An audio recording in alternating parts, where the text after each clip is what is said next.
Hi everyone, it's Scott here from That's English School 英語研究プロジェクト。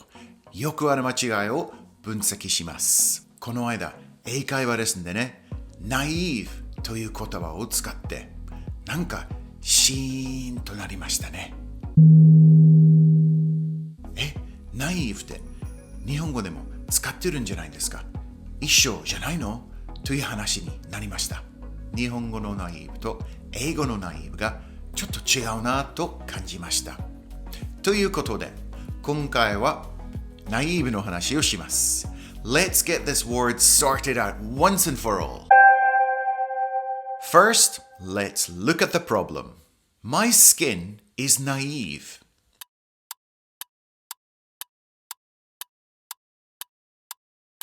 My skin is naive. So for Japanese people who are still working on their English, this may not seem like such a weird thing to say. But when I hear the word naive being used in this way, it's like such an odd combination. It's like a difficult ice cream, exciting toilet paper, or maybe even a dangerous hamster. Those words just don't go together. Okay, maybe if the hamster is 100 meters tall and is rampaging through the city, then it's a dangerous hamster. But that's never gonna happen.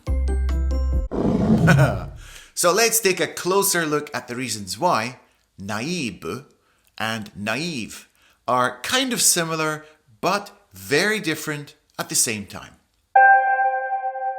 Okay, the best place to start is to compare the meanings in the different languages. In Japanese, naive has a kind of a neutral vibe to it. I mean, it's not really a positive meaning or a negative meaning. It's just naive.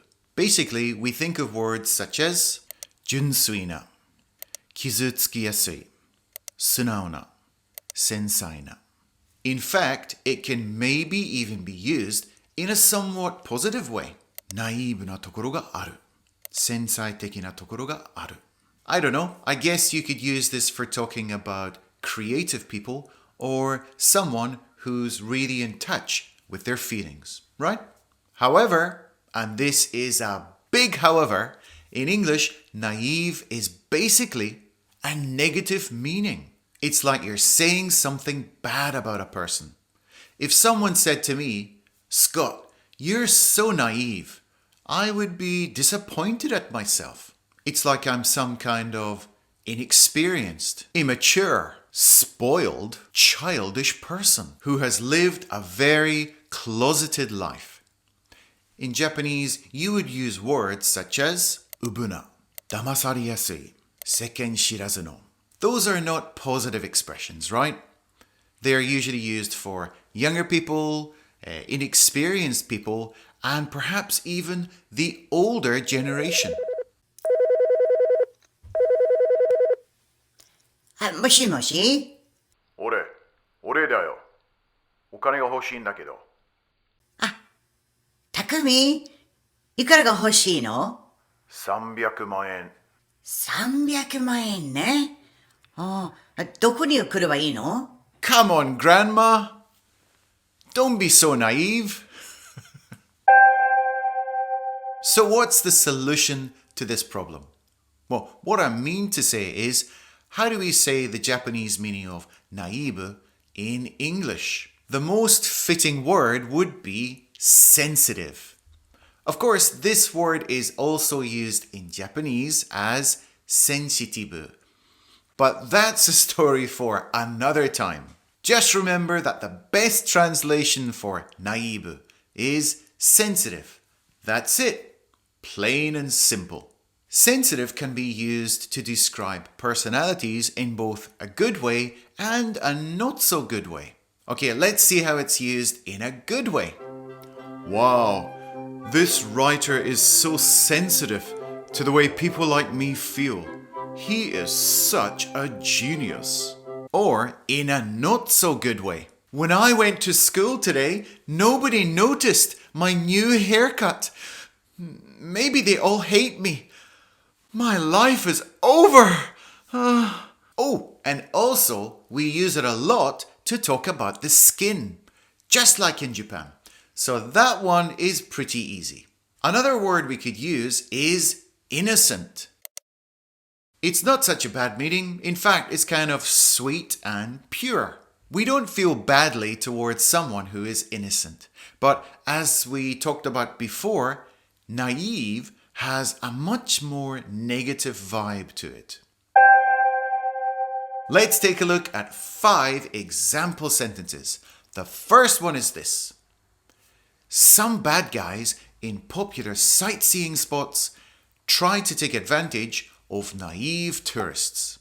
To take advantage of someone means to try and trick them to spend money, to use them. He was naive to think that his high school sweetheart would be his future wife. We often use the word naive when we're talking about romance and love, especially for younger people. I had dinner with Takuya Kimura yesterday. Seriously? Is he like your friend or something?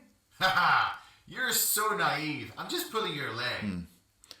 To pull someone's leg means to trick them, to play a joke on them, to make them believe something, just for fun. I've been through the school of hard knocks. I'm not as naive as I used to be. Yep, it's safe to say I'm not the same guy I was 20 years ago. My sister is 11, but she's so naive. She still believes in Santa Claus. So naive can be used even for kids who believe everything they hear. So that must make me naive because I still believe in Santa Claus. Click here for the 2-minute English playlist.